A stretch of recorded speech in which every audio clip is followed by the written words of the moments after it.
नमस्कार दोस्तों, स्वागत है आपका इकोनॉमिक मास्टर यूट्यूब चैनल पर। आज हम देखेंगे उपयोगिता के टॉपिक के बारे में। तो दोस्तों, उपयोगिता क्या होती है? किसी वस्तु या सेवा द्वारा किसी आवश्यकता को संतुष्ट करने की शक्ति उपयोगिता कहलाती है। उपयोगिता वस्तुओं एवं सेवाओं के समूह से प्राप्त होती है। उपयोगिता मनोवैज्ञानिक तथ्यों पर आधारित होती है, अतः इसका मापन कठिन होता है। एक ही वस्तु के लिए दो व्यक्तियों हेतु उपयोगिता अलग अलग हो सकती है। उपयोगिता एक स्थान व समय से दूसरे स्थान व समय हेतु बदल सकती है। उपयोगिता विभिन्न वस्तुओं की उपभोग की गई मात्रा पर निर्भर करती है। उपयोगिता को यूटिल्स में मापा जाता है। Edgeworth, Antonelli, Irving Fisher, William Stanley, Jevons, Karl Menger, Leon Walras, Alfred Marshall आदि के अनुसार उपयोगिता मापी जा सकती है। उपयोगिता फलन। उपयोगिता फलन क्या है? U बराबर फलन है U x1 x2 इस प्रकार से xn का। यह उपयोगिता फलन क्या दर्शाता है कि एक व्यक्ति की पसंद को दर्शाता है। यह सामान्यतः प्रत्येक व्यक्ति के लिए अलग अलग होता है। अब दोस्तों देखते हैं उपयोगिता और संतुष्टि क्या होती है। वैसे तो उपयोगिता विश्लेषण में दोनों शब्द पर्यायवाची होते हैं, लेकिन इसमें अंतर देखें तो उपयोगिता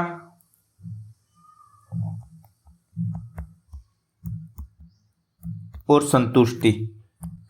उपयोगिता उपभोग से पूर्व हो सकती है, लेकिन संतुष्टि उपभोग करने पर प्राप्त होती है। उपयोगिता आशातीत यानी एक्सपेक्टेड होती है और संतुष्टि प्राप्त उपयोगिता होती है यानी रियलाइज्ड होती है।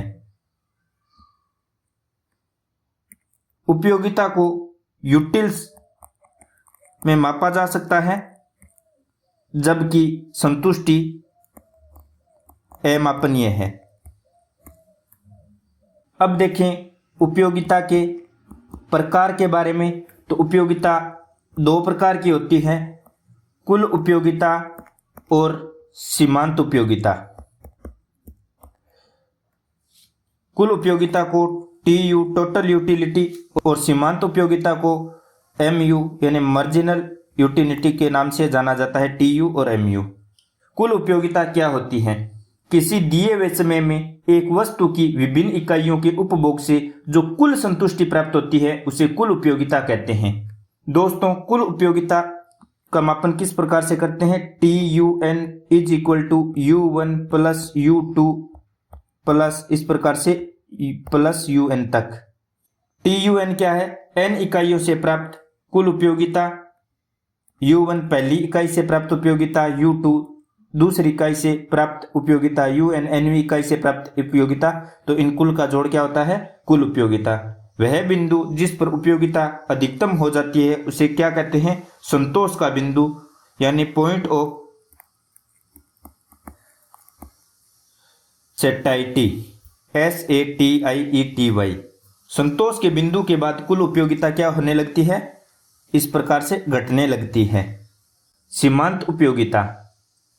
सीमांत उपयोगिता किसे कहते हैं? दिए हुए समय में उपभोक्ता द्वारा एक इकाई का उपभोग बढ़ाने से कुल उपयोगिता में आने वाला परिवर्तन यानी प्लस या माइनस होना सीमांत उपयोगिता कहलाता है। इसमें अन्य वस्तुओं का उपभोग स्थिर रहता है। सीमांत उपयोगिता को किस प्रकार से व्यक्त करते हैं? MUN बराबर TUN minus TUN minus 1। MUN nवीं इकाई की सीमांत उपयोगिता, TUN nवीं इकाई की कुल उपयोगिता, TUN माइनस n nवीं इकाई से एक कम इकाई पर कुल उपयोगिता। MUN बराबर किसके होता है? डेल TU बट्टे डेल Q। डेल TU क्या है? कुल उपयोगिता में परिवर्तन बट्टे डेल Q क्या है? उपभोग मात्रा में परिवर्तन। अब दोस्तों देखते हैं कुल उपयोगिता व सीमांत उपयोगिता में संबंध। तो कुल उपयोगिता बराबर होती है किसके? सभी इकाइयों से प्राप्त सीमांत उपयोगिता से, यानी सभी इकाइयों से जो सीमांत उपयोगिता प्राप्त होती है उसके योग के। अब हम देखें वस्तु TU MU, वस्तु की इकाई 1 2 3 4 5, टोटल यूटिलिटी 0, MU 0, इससे 10 10 16 4 22 0 20 -2। अब हम सारणी में देखें कि कुल उपयोगिता और सीमांत उपयोगिता बराबर किस बिंदु पर हैं, तो 2 इकाइयां खरीदने पर 10 बराबर 10 है ना, तो यहां पर साम्य बिंदु होगा, यानी संतुलन पॉइंट होगा। इसके बाद देखें तो उपयोगिता और बढ़ाने पर सीमांत उपयोगिता घटने लगती है। यहां से घटकर क्या हो गई 4, यहां पर एक बिंदु पर 0 हो जाती है, तो यहां पर कितनी हो गई 0, और उसके बाद में भी उपभोग करने पर सीमांत उपयोगिता ऋणात्मक चली जाती है, तो यहां पर क्या चली गई -2। इसे हम वक्र की सहायता से देखें तो इस पे क्या है, इस पे है वस्तु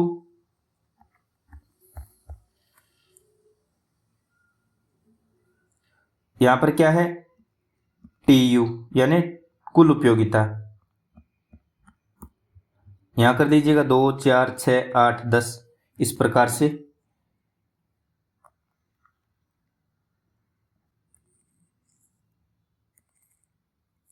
यहीं पे वस्तु वही,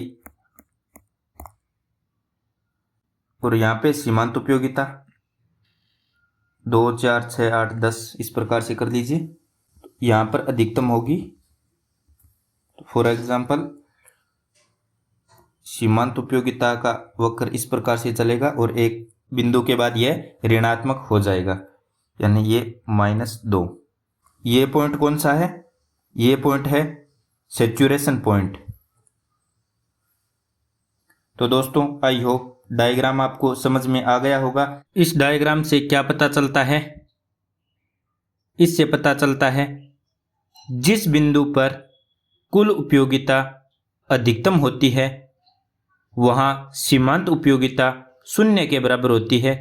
इस बिंदु को उपभोक्ता का संतृप्त बिंदु कहते हैं, और इस बिंदु के बाद उपभोग करने पर उपयोगिता ऋणात्मक हो जाती है, यानी इस बिंदु पर उपभोक्ता का संतृप्त बिंदु यानी सैचुरेशन पॉइंट। सैचुरेशन पॉइंट पर क्या होता है, कुल उपयोगिता अधिकतम होती है और इसके बराबर क्या होती है, सीमांत उपयोगिता 0 होती है। उपभोक्ता का संतुलन बिंदु कहाँ है, जहां TU अधिकतम इस बिंदु पर और MU 0, MU इस बिंदु पर 0 है, तो ये पॉइंट कौन सा हो गया, सैचुरेशन पॉइंट, यानी उपभोक्ता का संतृप्त बिंदु। इससे आगे उपयोगिता ऋणात्मक हो जाती है और कुल उपयोगिता भी घटने लगती है, तो कुल उपयोगिता भी यहाँ पर 22 से घटकर क्या हो गई 20। सीमांत उपयोगिता ह्रास नियम, इसका प्रतिपादन किसने किया, 1854 में गोसेन ने किया। जेवंस ने इसे गोसेन का प्रथम नियम कहा। मार्शल ने इसकी विस्तृत व्याख्या की। यह एक सार्वभौमिक नियम है। किसी वस्तु की ज्यादा से ज्यादा इकाइयां उपभोग करने पर अतिरिक्त उपभोग की जाने वाली वस्तुओं की इकाइयों की सीमांत उपयोगिता उत्तरोत्तर घटती जाती है। इसे ही सीमांत उपयोगिता नियम कहते हैं। मार्शल के अनुसार एक वस्तु के स्टॉक में वृद्धि होने से व्यक्ति को जो अतिरिक्त संतुष्टि प्राप्त होती है वह भंडार में हुई प्रत्येक वृद्धि से कम हो जाती है। अतिरिक्त इकाइयां कम उपयोगी होने लगती हैं और एक स्थिति के बाद संतुष्टि 0 हो जाती है, इसके बाद ऋणात्मक हो जाती है। इस प्रवृत्ति को सीमांत उपयोगिता ह्रास नियम कहा जाता है। मान्यताएं, उपभोक्ता व्यवहार विवेकशील है। उपभोक्ता आर्थिक व्यक्ति होता है। उपयोगिता का मुद्रा में माप, मुद्रा की सीमांत उपयोगिता स्थिर वस्तु इकाइयाँ उचित आकार व गुणों की होती हैं, दृष्टि से समरूप होती हैं, उपभोग प्रक्रिया सतत होती है, उपभोक्ता की आय, आदतें, रुचि व फैशन में कोई परिवर्तन नहीं होता है। सम सीमांत उपयोगिता नियम को गोसेन का द्वितीय नियम, प्रतिस्थापन का नियम, आमदनी के आवंटन का नियम तथा अधिकतम संतोष का नियम आदि नाम से भी जाना जाता है। प्रोफेसर बोल्डिंग के अनुसार नियम दो कारणों से लागू होता है। पहला कारण अपूर्ण स्थानापन्न वस्तुएं, दूसरी विशिष्ट आवश्यकताओं की तृप्ति। अपूर्ण स्थानापन्न वस्तुओं में एक वस्तु के उपभोग को बढ़ाने से सीमांत उपयोगिता घटने लगती है और विशिष्ट आवश्यकताओं की तृप्ति में हम किसी भी वस्तु का उपभोग कितना भी बढ़ाएं, एक स्तर के बाद उसका उपभोग और नहीं बढ़ाया जा सकता। जैसे एक बिंदु के बाद नमक का उपभोग बंद करना होता है। सीमांत उपयोगिता ह्रास नियम का महत्व है। इससे मांग का नियम, सम सीमांत नियम आदि की व्युत्पत्ति की जा सकती है। इसका उपयोग सार्वजनिक वित्त में किया जा सकता है। हीरापानी विरोधाभास की व्याख्या में किया जा सकता है। सार्वजनिक वित्त में इसका उपयोग कैसे किया जा सकता है कि धनवान के लिए मुद्रा की उपयोगिता कम होती है जबकि गरीब व्यक्ति के लिए अधिक, तो धनवान से गरीब में मुद्रा का वितरण सामाजिक कल्याण को बढ़ाता है।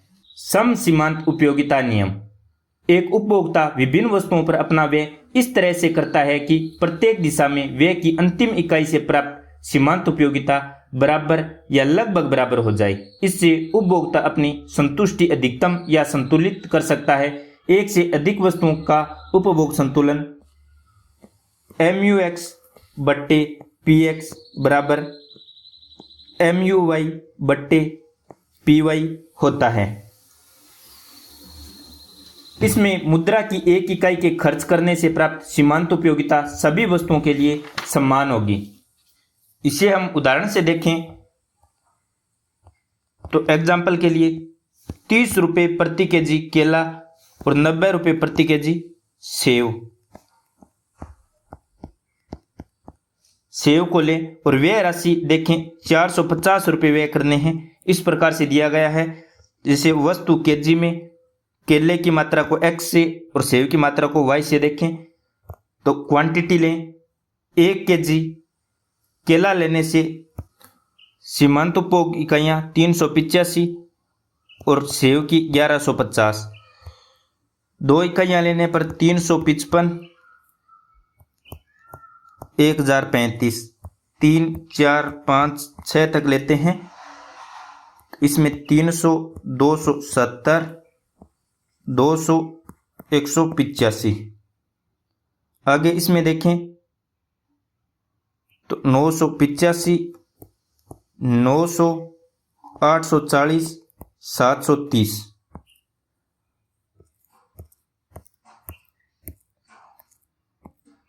अब दोस्तों इस सारणी से हम देखें तो केले की सीमांत उपयोगिता कितनी होगी। केला 30 रुपये केजी है तो प्रत्येक में 30 से भाग देने पर सीमांत उपयोगिता आ जाएगी। तो 300/30 कितना होगा 10 और 900/90 इससे सेव की आ जाएगी, क्या हो जाएगा 10। MUX/PX बराबर MUY/PY बराबर होता है। वहाँ पर संतोष की या संतुष्टि की पहली शर्त लागू होती है, तो ये हो गई पहली शर्त। दूसरी शर्त है X/PX प्लस Y/PY बराबर M। यहाँ पर देखते हैं तो केले की कितनी मात्रा खरीदी गई 3 केजी और सेव की 4 केजी। तो X क्या है, केले की मात्रा 3 केजी, सेव की 4 केजी। बीच में PX प्राइस कितना है केले का 30 रुपये, सेव का 90 रुपये बराबर टोटल मनी कितनी है 450 बराबर आते हैं क्या। तो इसे देखने पर 90 प्लस 360 बराबर 450। तो 450 = 450। तो यह दूसरी शर्त भी संतुलन की पूरी करता है। दोस्तों सम सीमांत उपयोगिता नियम का महत्व क्या है। उपभोग, उत्पादन, विनिमय, वितरण सभी क्षेत्रों में लागू होता है। सीमित साधनों से उत्पादन अधिकतम करने हेतु इसे लागू किया जा सकता है, सार्वजनिक क्षेत्र में इसे लागू किया जा सकता है, बचत व उपभोग के मध्य निर्णय लेने में इसे लागू किया जा सकता है। आई होप दोस्तों आपको उपयोगिता, कुल उपयोगिता, सीमांत उपयोगिता, कुल उपयोगिता व सीमांत उपयोगिता के बीच संबंध, सीमांत उपयोगिता ह्रास नियम, सम सीमांत उपयोगिता व उपभोक्ता संतुलन आपको समझ में आ गया होगा। अगले वीडियो में मिलेंगे हम नए टॉपिक के साथ। धन्यवाद। जय हिंद, जय भारत।